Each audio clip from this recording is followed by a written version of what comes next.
So the first day of the test match has been done and Australia has ruled on us. जी हाँ दोस्तों, पहला दिन world test championship का खत्म हो चुका है और ऑस्ट्रेलिया ने हमें एकदम नेस्तनाबूद किया है। जी हाँ, डोमिनेट तरीके से खेला ऑस्ट्रेलिया। क्यों बताया उन्होंने हमें कि क्यों वो टीम नंबर 1 पे फिनिश की है। लाया हूँ एक बार फिर आपके लिए एक प्रॉपर रिव्यू पहले दिन का। उम्मीद करूंगा आपको ये रिव्यू पसंद आएगा। तो speed online book presents review of the first day of WTC आपके सामने मैं लाया हूँ। उम्मीद करूंगा आपको पसंद आएगा। अगर पसंद आए तो चैनल को सब्सक्राइब कीजिए, वीडियो को लाइक कीजिए, शेयर कीजिए और जिन्होंने अपने चैनल के नोटिफिकेशन बनाए सब्सक्राइब बटन को नहीं दबाया है वो जल्दी से जल्दी दबा दीजिए ताकि हमारी लेटेस्ट वीडियो की जानकारी सबसे पहले आपको मिला करें। चलिए मैच शुरू होने से पहले एक बार मैं आपको स्पीड ऑनलाइन बुक के बारे में सब कुछ बता देता हूँ। देखिए, जैसा कि मैंने आपको पिछली वीडियो में बताया था, स्पीड ऑनलाइन बुक इंडिया की one of the trusted books में से एक है। यहाँ पे आपको अलग अलग तरह की गेम्स खेलने को मिल जाएगी। क्रिकेट मिल जाएगी, फुटबॉल मिल जाएगी, पोकर मिल जाएगी, टेनिस मिल जाएगी, रमी मिल जाएगी, फुटबॉल मिल जाएगी। ऐसी अनेक तरह की आपको यहाँ पे गेम्स खेलने को मिल जाएंगी। 24/7 इनका विड्रॉल और रिफिल फैसिलिटी है। अगर आप देखेंगे जिन्होंने कल के जो दिन था उसमें हाईएस्ट रन स्कोरर की प्रेडिक्शन यहाँ पे की होगी तो उन्होंने काफी ज्यादा अच्छा कैशबैक अर्न किया होगा। तो उम्मीद करूंगा आप भी जाएंगे, एक अच्छा हैंडसम कैश जीतेंगे और अपनी मीनिंग्स को जरूर शेयर करेंगे। चलिए अब आगे बढ़ते हैं। स्पीड ऑनलाइन बुक के बारे में जो भी बाकी की डिटेल्स है, जैसे कि उनका WhatsApp number, Telegram link, Instagram link, वो आपको डिस्क्रिप्शन में मिल जाएगा। जाइए इनसे कॉन्टेक्ट कीजिए और अपनी विनिंग्स पाइए। चलिए अब प्लेइंग 11 एंड टॉस के रिलेटेड बात कर लेते हैं कि कैसे कौन सी टीम टॉस जीती और क्या उनकी प्लेइंग 11 रही। सबसे पहले अगर आप टॉस के रिलेटेड जाएंगे तो भारतीय टीम ने टॉस जीता और गेंदबाजी का फैसला किया।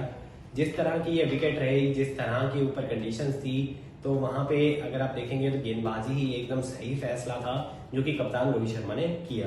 अगर आप प्लेइंग 11 में चेंजेस देखेंगे, जो हमने आपको कल टीम बताई उसमें और जो टीम इंडिया ने टीम खिलाई उसमें सिर्फ एक चेंज था। रविचंद्र अश्विन को उन्होंने बाहर बिठा दिया और शार्दुल ठाकुर को टीम में ले आए। जी हाँ, जानता हूँ इस कंडीशन में सीमर्स को मदद मिल सकती थी, इसीलिए सोच के उन्होंने शार्दुल ठाकुर को खिलाया। लेकिन क्या रविचंद्र अश्विन जैसे खिलाड़ी को आप ड्रॉप कर सकते हैं? ये सवाल भारत को इस टेस्ट के बाद जरूर अपने आप से पूछेंगे। फिर अगर आप देखेंगे ऑस्ट्रेलियन टीम में कोई चेंज नहीं था। जो टीम हमने आपको बताई दोस्तों बिल्कुल वही टीम खेली और देखते हैं कि वो टीम अब कैसा करती है।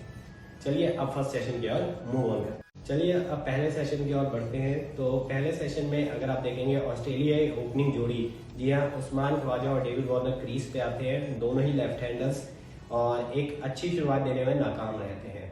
एक संभली हुई शुरुआत रहती है डेविड वार्नर की तरफ से, लेकिन उस्मान ख्वाजा नहीं खेल पाते हैं और उस्मान ख्वाजा 0 के स्कोर पे अपना विकेट दे देते हैं।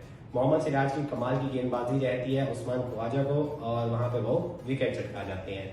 अगर आप देखेंगे पहला जो 1 घंटा रहा वो इंडियन गेंदबाजों के नाम रहा था, जहां पे मोहम्मद शामी और मोहम्मद सिराज दोनों ने अच्छी गेंदबाजी की। डेविड वार्नर और मार्नस लाबुशेन को पकड़ के रखा, रन स्कोर नहीं करने दिए उनको। लेकिन तारीफ यहाँ पे दोस्तों ऑस्ट्रेलियाई बल्लेबाजों की भी करनी पड़ेगी, क्योंकि अगर आप देखेंगे इस कंडीशन में अगर आप विकेट नहीं गंवाते हैं तो यहाँ पे आप बॉलरों से एक कदम आगे चलते हैं।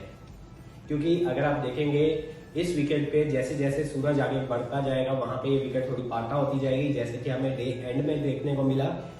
अगर आप अपनी विकेट को बचा के रखते हैं अपने पास तो आप डे एंड तक स्कोर कर सकते हैं। तो इसमें जो पॉइंट है, अगर आप देखेंगे कि डेविड वार्नर और मार्नस लाबुशेन ने जिस प्रकार की बल्लेबाजी की वो एक अच्छी बल्लेबाजी रही। जो अच्छी गेंदें थी उनको सम्मान दिया गया मोहम्मद सिराज और मोहम्मद शामी की।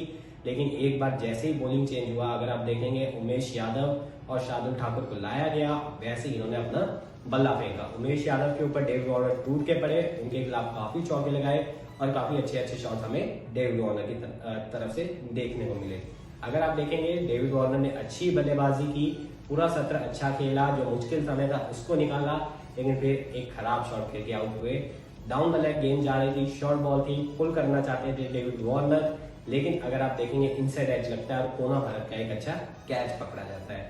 तो अगर आप देखेंगे तो डेविड वार्नर सत्र के अंत में आउट हो जाते हैं और जो सत्र के अंत में स्कोर होता है ऑस्ट्रेलिया का वो होता है 71 पे 2 विकेट।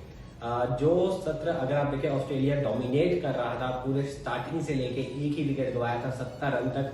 वही जो डेविड वार्नर की विकेट थी अगर आप देखेंगे तो ये सत्र उनको शेयर करना पड़ा। तो भारत और ऑस्ट्रेलिया को पहला सत्र शेयर करना। अब अगर दोस्तों हम सेकंड सेशन की ओर चलते हैं तो मार्नस लाबुशेन और डेविड वार्नर खड़े हैं अभी क्रीज के ऊपर। 50 रन से ज्यादा की इनकी साझेदारी हो चुकी है। 69 रन की ये अच्छी साझेदारी करते हैं और उम्मीद की जा रही होती है कि सेकंड सेशन में भी ये टीम को अच्छी शुरुआत देंगे।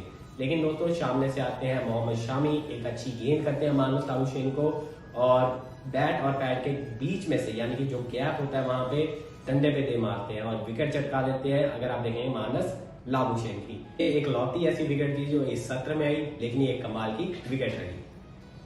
फिर अगर आप देखेंगे इस सेशन में आगे क्या हुआ, ट्रेविस हेड और अगर आप देखेंगे स्टीव स्मिथ, जी हाँ, इन दोनों के बीच में साझेदारी होनी शुरू होती है। अच्छी साझेदारी बनती है इन दोनों के बीच में और इतनी अच्छी साझेदारी बनती है कि दूसरे सत्र में और कोई विकेट ही नहीं गिरता। जो दूसरा सत्र था वो कम्प्लीटली ऑस्ट्रेलिया ने डोमिनेट किया हमें। ऑस्ट्रेलिया ने बताया कि क्यों वो वर्ल्ड चैंपियंस है, इतनी उनके पास ट्रॉफीज है। एकदम धराशायी कर दिया उन्होंने हमारे गेंदबाजों को। अगर आप देखेंगे स्टीव स्मिथ और ट्रेविस हेड दोनों ने अलग अलग प्रकार की इनिंग्स खेली। जहां पे स्टीव स्मिथ संभल के खेल रहे थे, जिनका स्ट्राइक रेट कुछ 30-32 का रह रहा था, वहीं पे ट्रेविस हेड एक भूमिका निभा रहे थे जहां पे उन्होंने 100 के लगभग स्ट्राइक रेट से पिटाई की। खासकर अगर आप देखेंगे वो शार्दुल ठाकुर और मोहम्मद शामी के पीछे पड़ रहे थे। जहां पे मोहम्मद शामी की गेंद पड़ रही थी वहां पे उनका बल्ला चल रहा था। ऐसा लग रहा था कि ट्रेविस हेड मारने के मूड से आए और वही उन्होंने किया। अगर आप देखेंगे सेकंड सेशन में एंड में ऑस्ट्रेलिया ने प्रॉपर डोमिनेट क्रिकेट खेला, 97 रन जोड़े और एक ही विकेट पाया। अगर आप देखेंगे टोटल जो स्कोर रहता है ऑस्ट्रेलिया का वो भी एक ह्यूज मार्जिन तक जाने की संकेत दे रहा होता है और वही अब आगे जो थर्ड सेशन आएगा वही इनमें कैपिटलाइज करना चाहेंगे। तो चलिए अब आखिरी सत्र की भी बात कर लेते हैं। जी हाँ, डे 3 यानी कि वर्ल्ड टेस्ट चैंपियनशिप के पहले दिन का आखिरी सत्र, थर्ड सेशन कैसा रहा। जैसा कि मैंने आपको दोस्तों पिछले सेशन में बताया था कि स्टीव स्मिथ और ट्रेविस हेड दोनों काफी अच्छे बल्लेबाजी कर रहे हैं, हमारे किसी भी गेंदबाज को कोई चांस नहीं लेने दे रहे हैं। एक अच्छी साझेदारी दोनों के बीच में बनती जा रही है और उसी को वो थर्ड सेशन में कंटिन्यू करते हैं। थर्ड सेशन जब कंप्लीट होता है तब एक भी विकेट नहीं गिरता ऑस्ट्रेलिया का उस सेशन में। अगर आप देखेंगे तो स्टीव स्मिथ और ट्रेविस हेड दोनों अच्छी बल्लेबाजी करते हैं। ट्रेविस हेड अपना शतक पूरा करते हैं, 150 के एकदम करीब खड़े हैं और वहीं अगर हम स्टीव स्मिथ की बात करें वो भी 95 पे खड़े हैं। आप इसी बात से अंदाजा लगा सकते हैं दोस्तों कि जो आखिरी गेंद थी इस पूरे दिन की या कहें पूरे सत्र की, वहां पर भी स्टीव स्मिथ चौका लगाते हैं। तो ये आप जान सकते हैं पूरा दिन ऑस्ट्रेलिया ने कैसे डोमिनेट किया, मात्र 3 विकेटें गंवाई, इतने सारे रन्स बनाए। आखिरी सत्र में अगर आप देखेंगे तो 157 रन जोड़े। अगर आप देखें स्टीव स्मिथ और ट्रेविस हेड ने बिना किसी विकेट के और ऑस्ट्रेलिया को एक ऐसी डोमिनेटिंग पोजीशन में पहुंचा दिया है कि कल यहां से वो 500 स्कोर की तरफ देखेंगे। अगर यहाँ पे ऑस्ट्रेलिया 200-500 स्कोर बना देती है कल के दिन में तो भारत के लिए टारगेट बहुत मुश्किल रहेगा। और तो और दोस्तों हम जानते हैं कि ये विकेट पाटा विकेट बनती जा रही है तो गेंदबाजों के लिए और मुश्किल रहेगा। उम्मीद की जा सकती है कि कल जैसे ही भारतीय गेंदबाज आए वो जल्द से जल्द विकेट चटकाएं सो दैट कि ये जो 500 का लक्ष्य ऑस्ट्रेलिया रखेगी वो हम जितना मिनिमाइज हो सके उतना कर पाए। यही उम्मीद की जा सकती है आप दोस्तों भारतीय गेंदबाजों से। लेकिन आज का जो पूरा दिन था वो ऑस्ट्रेलिया के नाम रहा। ऑस्ट्रेलिया ने बहुत अच्छी बल्लेबाजी की, टॉस जरूर हारा ऑस्ट्रेलिया ने, लेकिन ये जो दिन था वो ऑस्ट्रेलिया ने अपने नाम किया। उम्मीद करूंगा ये पूरा रिव्यू आपको पसंद आया होगा। अगर पसंद आए तो चैनल को सब्सक्राइब कीजिए, वीडियो को लाइक कीजिए, शेयर कीजिए और जिन्होंने अब तक चैनल के नोटिफिकेशन बेल सब्सक्राइब बटन को नहीं दबाया वो जल्दी से जल्दी दबा दीजिए ताकि मैं लेटेस्ट वीडियो की जानकारी सबसे पहले आपको मिला करें।